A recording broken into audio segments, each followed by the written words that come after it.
Welcome to This Week in Baseball at Getaway Day. Today is February 8th, 2024.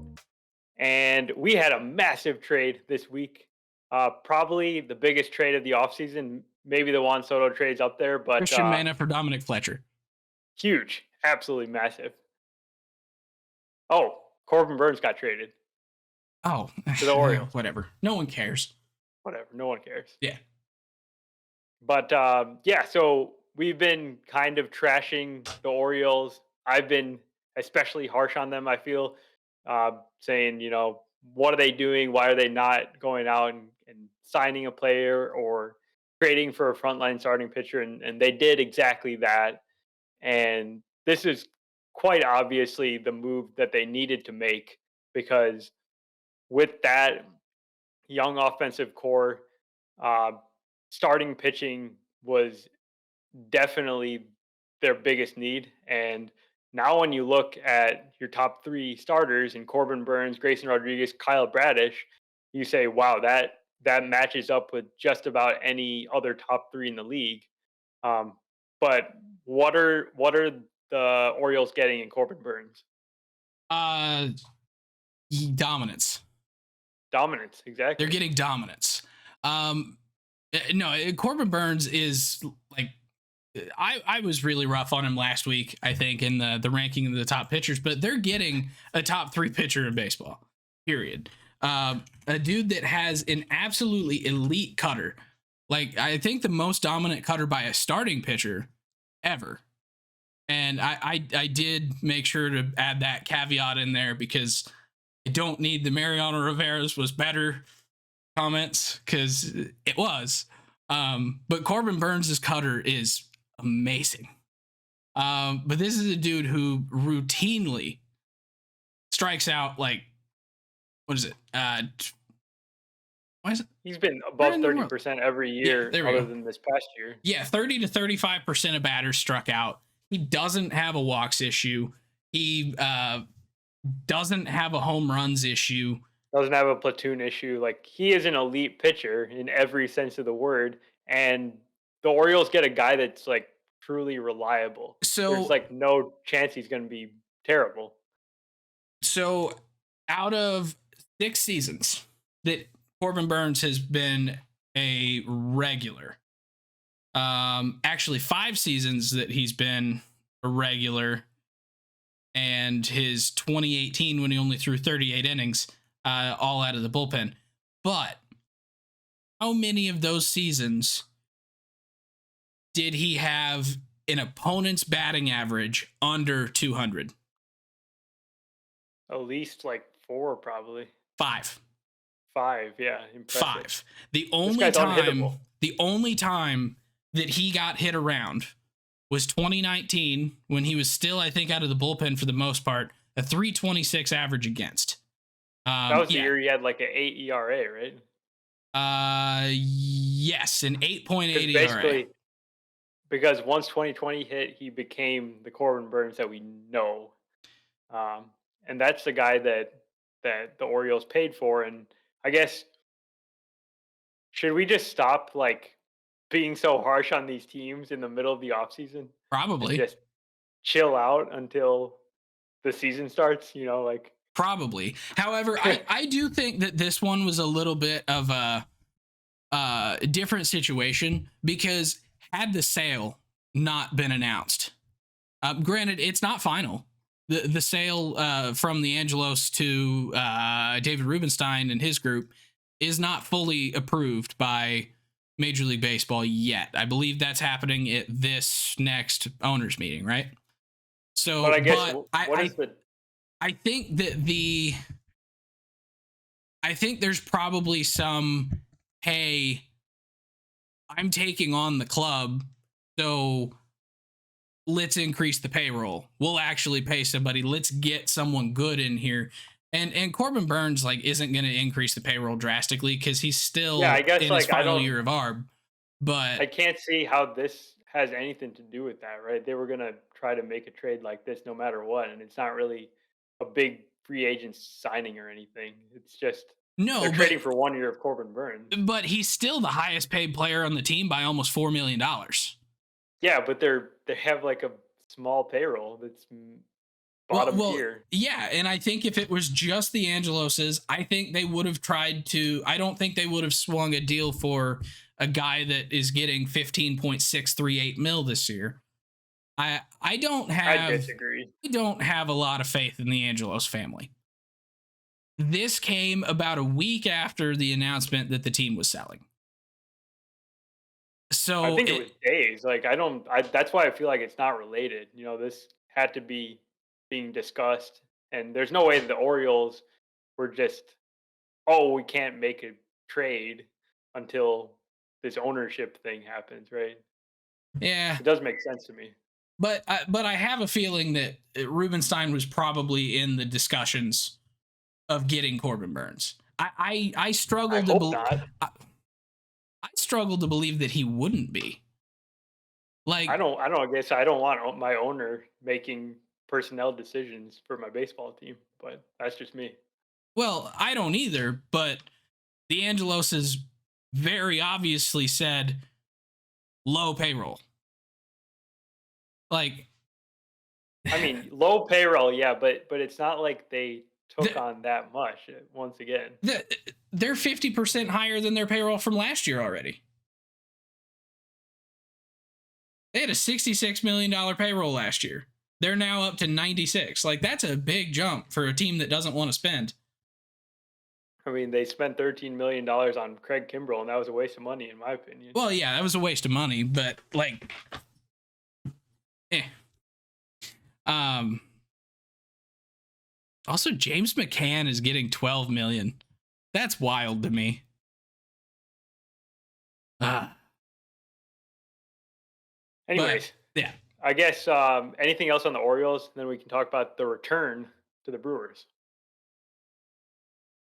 doesn't feel like a big enough return. Like it does because it's 1 year of Burns and DL Hall and Joey Ortiz are both pretty good prospects, but also at the same time, it doesn't feel like enough. Yeah, I I think the people that are saying that the Orioles fleeced the Brewers, I don't agree with that at all. But anytime you trade an elite player, the return is always going to feel light, no matter what. And if you're a Brewers fan, you got to be saying like, ah, man, clearly things today are not as good as they were when we had Corbin Burns. But probably when we're years down the line, we'll probably look back at this trade and say, okay, the Brewers kind of did okay because Joey Ortiz and DL Hall are legitimately good prospects, and they're probably going to give the Brewers plenty of value over the next like what 5 6 years. Oh yeah, So that's yeah. what it's about. But it's just like it's strange that this happened at this time because it was right after they signed Reese Hoskins, like a few days before they had signed Reese Hoskins. Seemed like okay, they're going to stick with Corbin Burns. They're going to go, they're going to go for it this year. But I also understand why they did it because there was zero chance they were going to sign back Burns, and they wanted to recoup some value, and they were able to obviously get. I guess we forgot one other part of the return. They got the 34th pick in the upcoming draft, and I that has forgot that you could major trade value. comp round picks now. Yep. So Oh, I forgot that about that. if you think about it, that's like trading for um like a I like a Tyler Black. He's I a mean that's he's a big Brewers prospect, that was and he trading was for a drafted like Jack Flaherty essentially. yeah. I Like mean there's so many good players that come out of that first comp round that getting the 34th pick, that's huge. yeah. So And then specifically DL Hall and Joey Ortiz, how do they fit on the Brewers team? Joey Ortiz, I think he's known for his amazing defense. Some questions about his bat, makes contact. Um, I think he's going to probably play third base and maybe even become their shortstop if Willie Adames leaves. But he seems like he has a really safe floor as a player, and this is exactly the type of player I feel like the Brewers always target. They target these guys that do a lot of things like pretty well, but there's no true standout skill, and he fits that bill Yeah, I to mean, me. at AAA, I would say his contact skill was maybe a standout skill. Because Yeah, he hit 346 in 115 plate appearances in AAA in 2022, and 321 across almost 400 plate appearances in AAA in 2023. So yeah. eh, the dude He's got has, nothing to prove. Yeah, yeah, he's got pretty good bat to ball skills here. Um, eh, and then he only got 34 plate appearances with the Orioles last year. Didn't really make the most of them at 212, but I mean, he wasn't getting opportunities either. So yeah. I wouldn't even look at that like at all. So But yeah, so like basically, the Orioles traded from a major area of strength.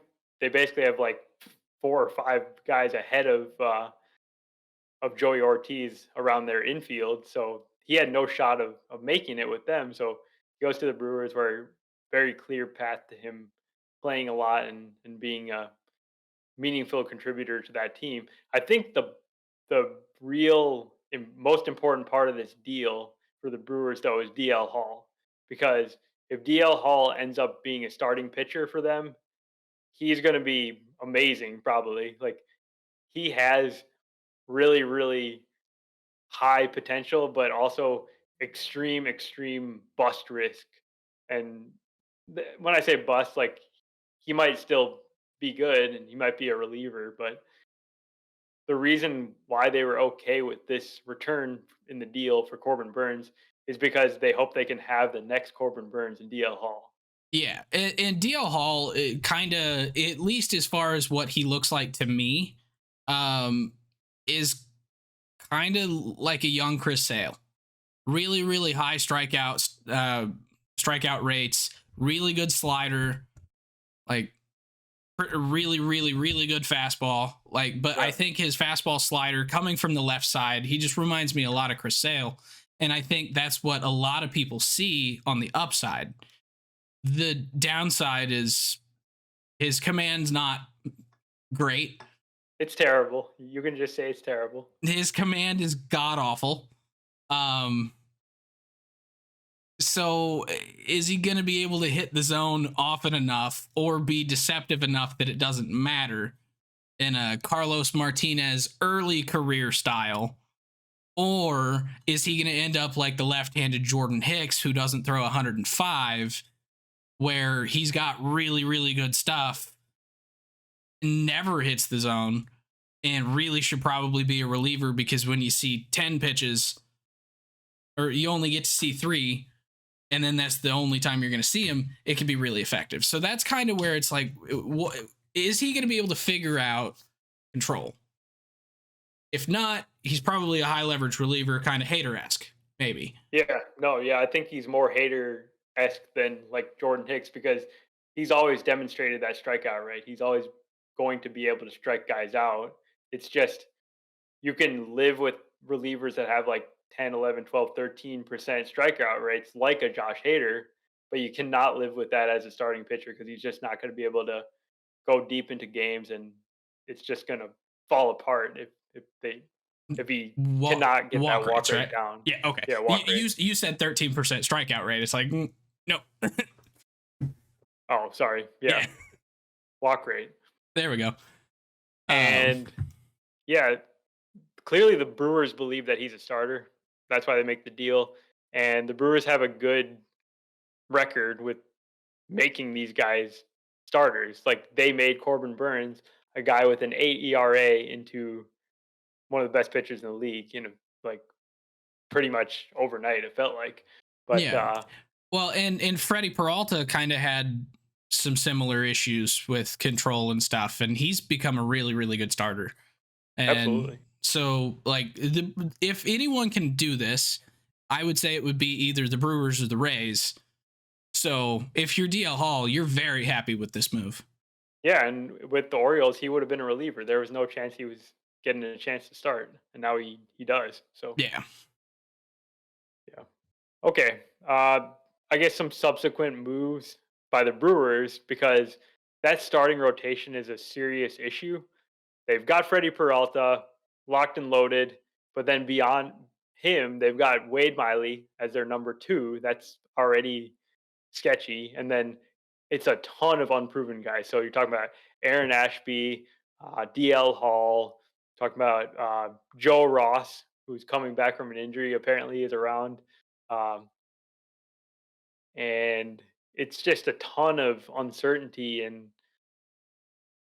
they signed Jacob Junis, who started a little bit with the Giants this past year and actually was kind of decent. So he'll probably be in the starting rotation. It's still not like super confidence building, but it's at least a major league caliber arm that they feel like can start a So little bit for them.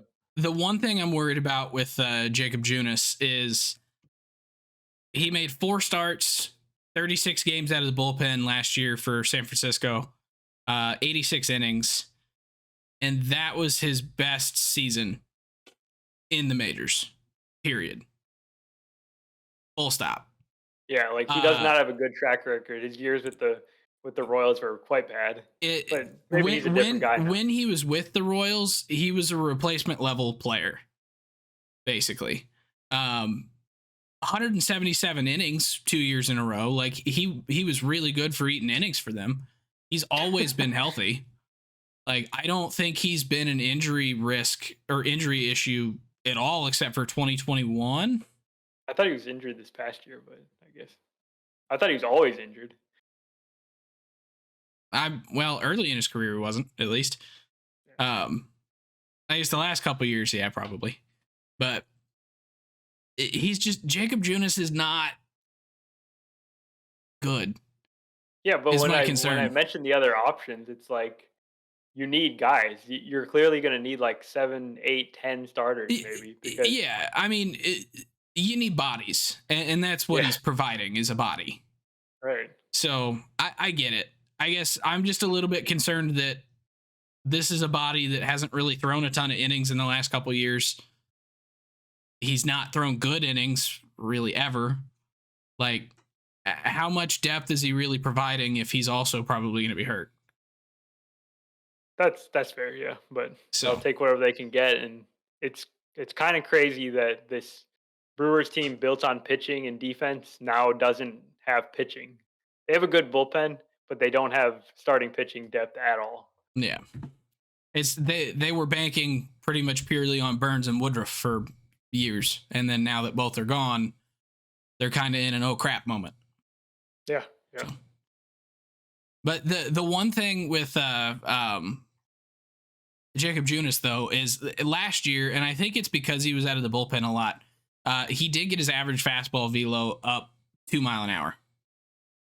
So over previous seasons, but I do think a lot of that is just that he was out of the bullpen primarily. But That's fair, yeah. but that's also a positive sign. Like there's still life in his arm. So And the Brewers always turn these randos into good pitchers. So once again, now, what can they do with Gary Sanchez? That's my Gary question. Sanchez. Yeah, and so that's another strong suit of the Brewers.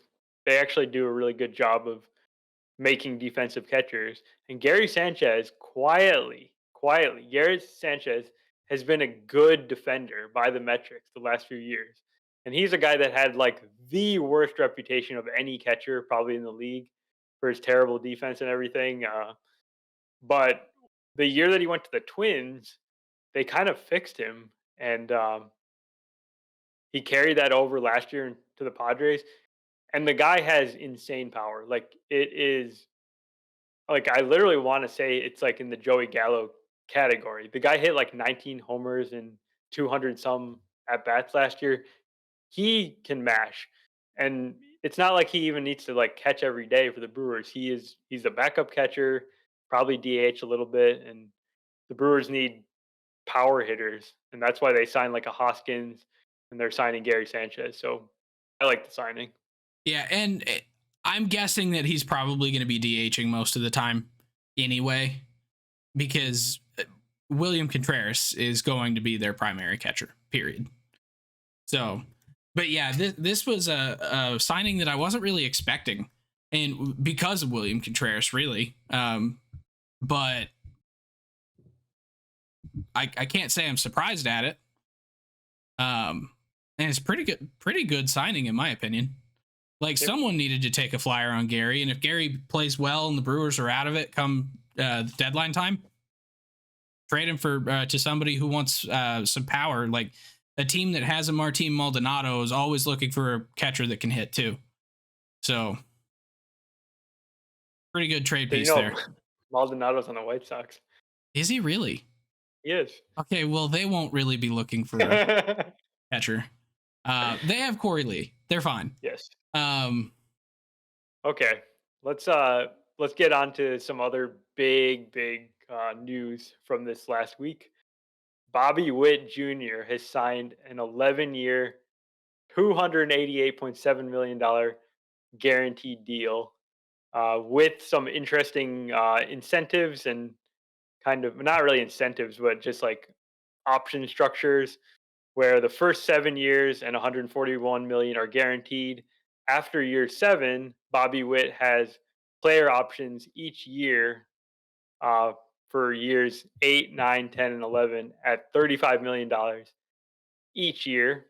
And if he gets beyond that point, I don't really think this is a scenario that's going to play out. But the club, the Royals, would then have a option for 2035 through 2037 for 3 years and 89 million. So yeah. instant So reaction on Bobby Witt. well, so first of all, just as a quick recap there of all the numbers, so it makes sense.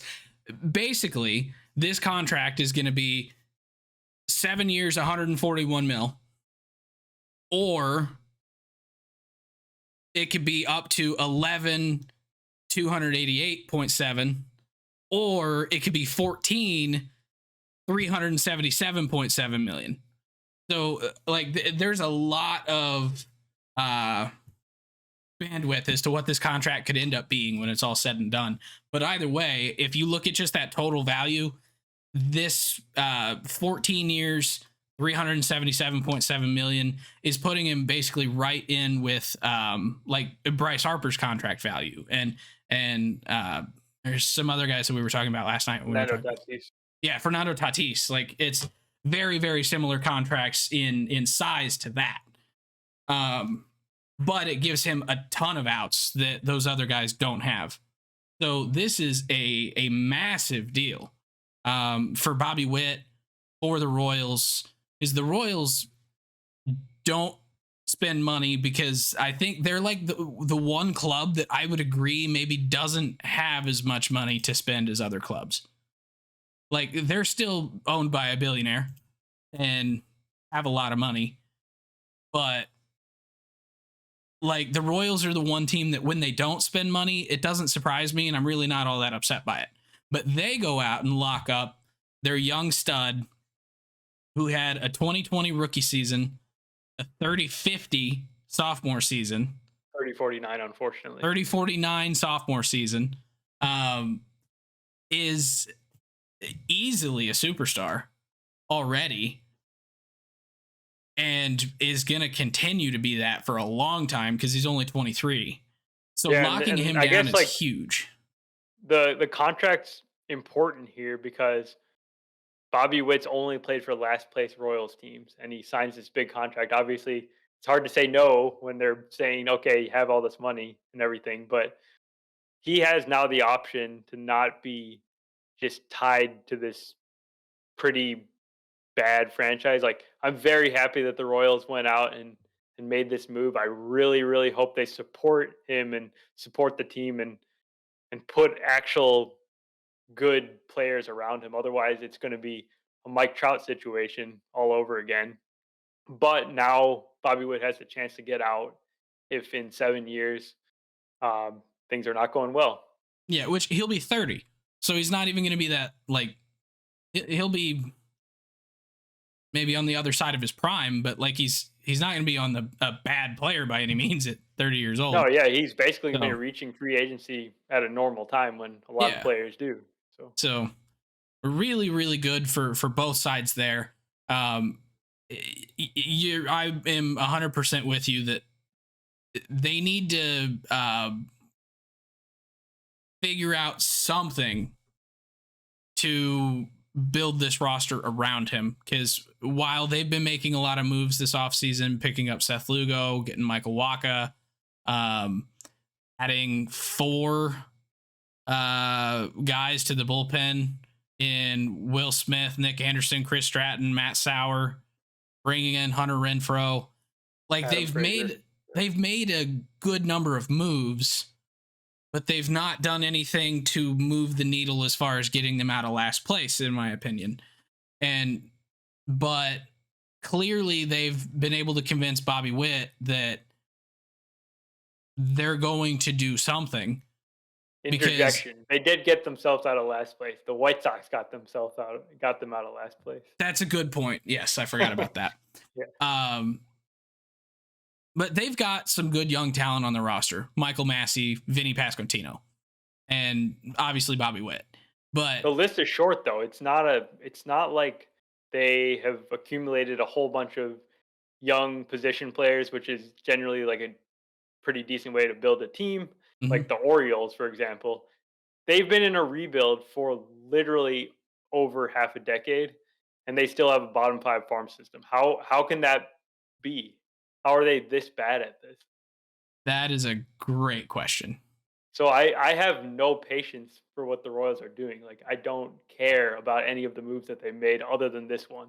This is the only one that matters to me. Yeah, but my point was being that like they've somehow convinced Bobby that they're gonna try and compete, because otherwise, why would he sign away?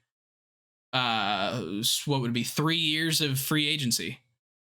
Man, the Like, money's pretty good. I mean, the money's pretty good, but his money was going to be pretty good if he went to free agency and left this club. Yeah. And so they've convinced him something's going to happen. What that is, I have no idea. Yeah, Um, no. I hope it's the start of a change in mentality because they do have like a relatively new owner. So we don't necessarily know how this version of the Royals operates in general. Like we've seen what they've been doing the last 2 years, and it's not like a whole lot different than what they've done in the past. But maybe now they're a team that actually gets back to like mid mid level payrolls, which is kind of where they are now, and actually make some strides organizationally, and I want to well, see better Royals teams. hopefully Pat Mahomes can throw his weight around in the ownership room. Can he And just like pitch for them? Like that'd be great. yeah, that's true. But I don't know. The other side of this though is the Royals are trying to extend their tax cut, the stadium tax cut. There's a referendum that's about to go in Kansas City here in a couple weeks, right? Um, to potentially extend that and then help them basically finance a new stadium in Kansas City. And Correct. so this move happening right now kind of seems like it might be a an olive branch to the city saying, "Hey, we're actually willing to pay good players. Help us out." Yeah. Now it's a Yeah. one and done move so far. Like they haven't done it with anyone else. But if you do it with your superstar that everybody loves, people are probably going to give you more credit than if you just bring in like Craig Kimbrell for $13 million. So Yeah, but all the other moves just feel like they're also part of the strategy. Like if we raise our payroll, then by doing stuff, we deserve credit. That's what the Royals are looking for here, and maybe yeah, maybe they get it right. I guess I don't really know yeah. how I people have a respond. feeling that they're gonna get it, because I don't think the city wants to potentially lose the club, and I think that's kind of what the risk is right now, especially with what's going on in Oakland. Like I think cities are a little bit afraid right now that their team's just gonna up and leave, and because we've seen the White Sox threaten that.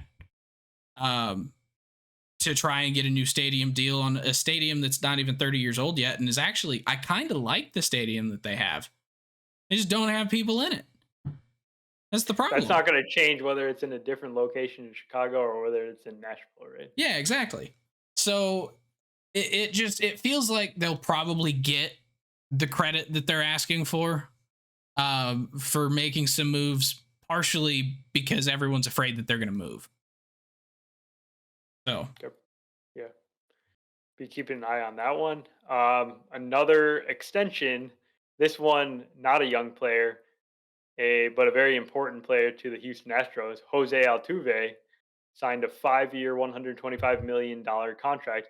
By the end of that contract, he will have played 19 seasons with the Astros, and he's right up there with like a Jeff Bagwell and a Craig Biggio, absolute most important players in the history of this franchise. And I mean, it would be just weird if Altuve was wearing any other gray. so that would actually put him one season behind Biggio for most seasons for the Astros. 6, 7, 8, 9, 10, 13, 14, 15, 16, 17, 18, 19. Yeah, 20 seasons for Craig Biggio.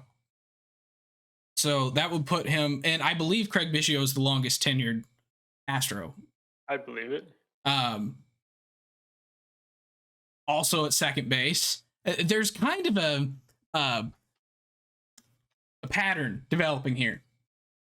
Basically, when the Astros find a second baseman, they keep them forever, which I'm perfectly fine So, with. so Mauricio Dubon's good on employment for the next 20 years. You're saying? Well, Mauricio Dubon's not the primary second baseman. Altuve is. There was Okay. 3 seasons between Biggio and Altuve where they couldn't find anybody. And then apparently they told Altuve when he got called up back in 2011 that it was a temporary thing while they found a permanent solution at second base. And now here we are, and he's one of the best second basemen of the last 60 years. Yeah. So So I guess like there's no surprise that Altuve signed back to the Astros. It was totally expected, but it it made me start thinking about this Astros team, and you know things are changing. This probably means that Alex Bregman's not going to sign back when he becomes a free agent. That's kind of been talked about for a little bit now. This feels like the 2024 Astros season feels like kind of a last go around for this core of players, even though they've lost guys along the way and things have changed. But we feel like I feel like we're kind of at an end of an era. It doesn't mean that the Astros won't be good after this. They probably will, but it's going to be like with a different cast of characters. a different cast, and I do think we're going to see a bit of a lull in between. I think Could be. basically keeping Altuve around for 5 years is going to bridge the gap on not a full rebuild, but kind of a couple year retool. Because Yep. outside of Jordan and Kyle Tucker, like they don't have anybody who's going to be on the roster past this year who is like one of the big superstars that or the really big stars that help get them where they are. Verlander's probably going to be retiring here in a year or two, and he's not the same guy he was 3 years ago. Still good, but not the same guy. You've lost Springer, you've lost Correa, you've lost is there another one that I'm another big one? Martin Maldonado. Yes, you've lost Martin Maldonado. Garrett Cole's obviously not there anymore. Like the pitching staff is not the same dominant pitching staff that we saw in 2019. Like you've got Framber, you've got Christian Javier, you've got good pitchers there. But it just the depth doesn't feel like it's there. The perennial hope and hype around some of these young players just isn't really there. Like they just traded away Drew Gilbert and who's the other one that just went for Verlander last year? The other really good prospect. Don't remember. They traded 2 prospects to the Mets that were some of their bigger prospects. They traded Corey Lee over the White Sox last year, and so like the higher end of their minor league talent kind of gone. So it's like there's not any like really huge prospects left. So they're gonna have to rebuild that, and they're gonna have to rebuild their major league roster. So it does feel like this is kind of a one last hurrah. The next 2 or 3 years, we're probably not going to win the division. Yeah, but I think we've been also saying this about the Astros for a few other times Basically, in the since last Springer like left. yeah, we've been saying like, oh, this might be like the last run for the Astros, and then they just extend and they continue being good. So they're probably I don't know, like it definitely I agree. I feel like kind of the end of an era, but Altuve is going to be bridging that gap, and he is the Astros, right? Like Jose Altuve is the Astros. He is to the Astros what Joey Votto was to the Reds. Yeah. All right. So a couple more.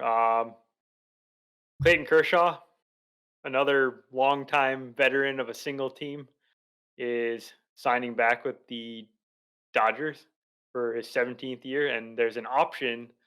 Supposedly, we don't have the contract details at this point, but has a chance to be a Dodger in 2025 as well.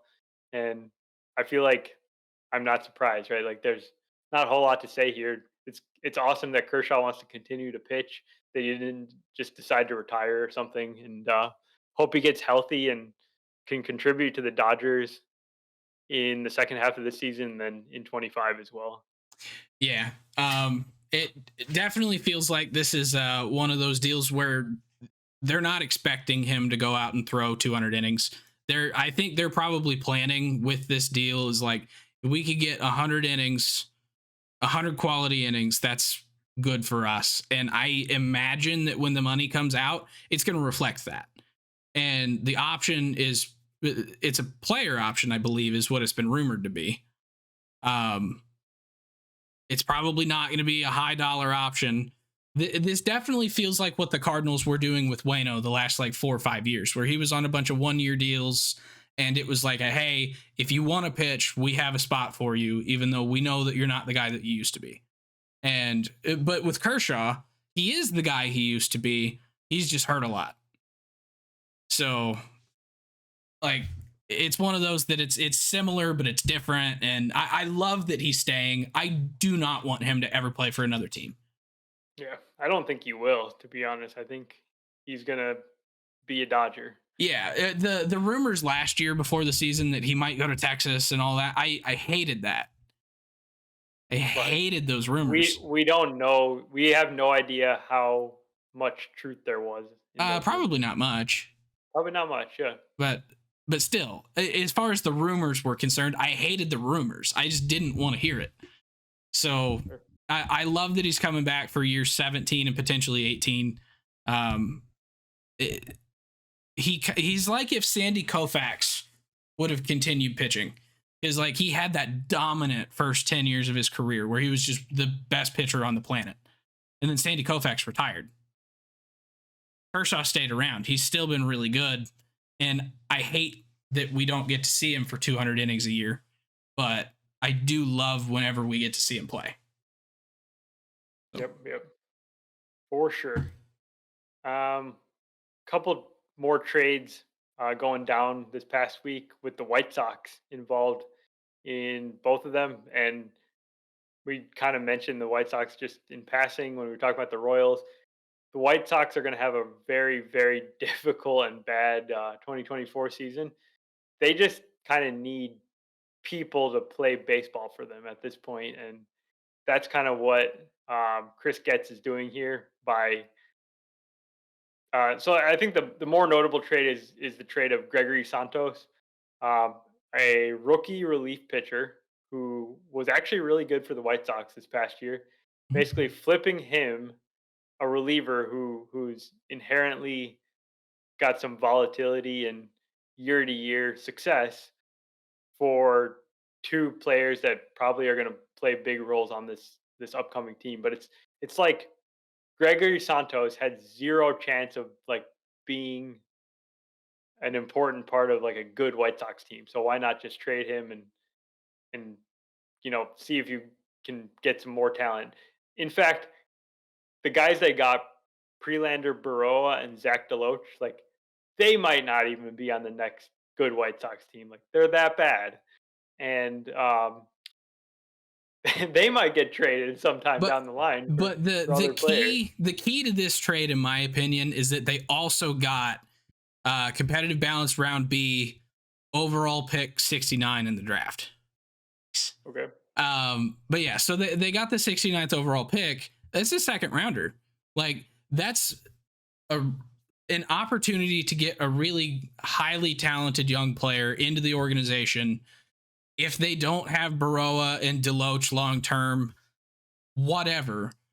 Yeah. Like this, a second round prospect has a higher chance of actually panning out and being on that next good White Sox team. So I think that's the key to this trade is it's really Santos for 69th pick.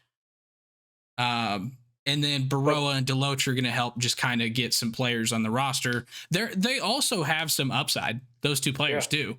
Like, so don't get me wrong. And I think this is a really good trade for the White Sox. Because the White Sox are not going to be good this year, no matter what they do.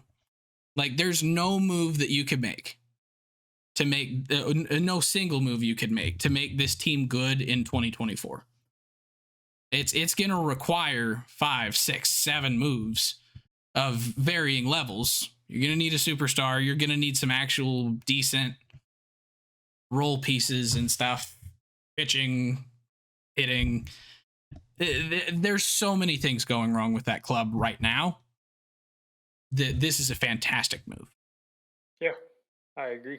Prelander Baroa is a very interesting pitcher. He was like crazy strikeout numbers in the minors for the Mariners, and I think they should just straight up make him a starter because if that works out, then you've got yourself an amazing deal where you turned a reliever into a starting pitcher and maybe a major league outfielder like that. That's exactly what they need to do. I agree. Um, He has and then 5 days of service time. Yeah, he got into like 2 games at the end of the year. Oh, So good Lord. I'm looking at some of the strikeout numbers right now. like 38% rates and stuff. Yeah. Yeah. Pretty Okay. impressive. I like that. And then one final move that the White Sox made is trading for the brother of David Fletcher, Dominic Fletcher, from the Arizona Diamondbacks for mid-level prospect Christian Mena. And Dominic Fletcher is probably going to play a lot in the outfield for the White Sox this year.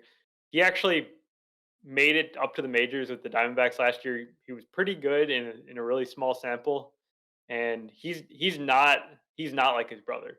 He does not have like a contact only zero power profile. He's actually got more of a traditional outfielder skill set where he's got some power, he's got some other skills, and I don't know, like I'm interested. Across about 96 games last year, he hit 12 home runs. Most of those were in AAA. He only had 102 plate appearances in the majors, but he did hit 300 in the majors and the minors. Strikes out about 20%. Decent walk rate. Like his OBP skills seem to be pretty darn good. So like this is a really good move for this White Sox club as well, because this is a club that their outfield right now is Luis Robert, Andrew Benintendi, come on. Yeah. The highest paid player in the history of the franchise. Yeah. But the only like solid, you're confident in what you're going to get out of an outfielder is Luis Robert. And in fact, he's the only solid, like he's the only good player on the team other than Dylan Cease. Aloy still has potential if he's healthy. But it's all potential, right? Like there's only one good for sure good player on the team. What about well, technically he's a non-roster invitee, but I was going to say Kevin Pillar. Kevin Pillar. Yeah. Chris Flexen's on this team. Yes, he is. Mike Soroka. Eric Fetty's back from Korea.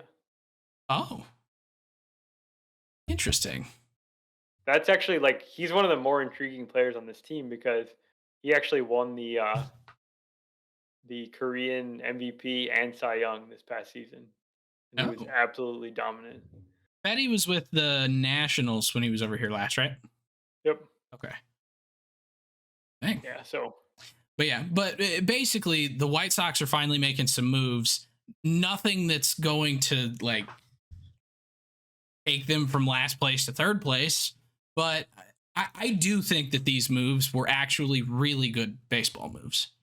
yeah, and they're for the future, right? Like Yeah, as we're talking about their team, like nothing in 2024 really matters other than developing these guys, figuring out if Prelander Baroa is a starting pitcher and finding out if Dominic Fletcher can actually hit. Like those things matter.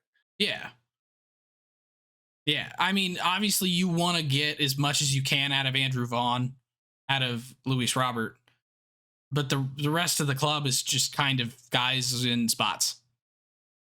So Yep. Yep. So that is going to wrap things up for this week's episode of This Week in Baseball, and we will talk to you next time. If you enjoy the podcast, please subscribe on your favorite podcasting app and YouTube to make sure you don't miss any future episodes. Join the conversation on Facebook, Twitter, Instagram, and TikTok at Getaway Day Pod. If you enjoy card collecting, check out our sister YouTube channel at Getaway Day Cards.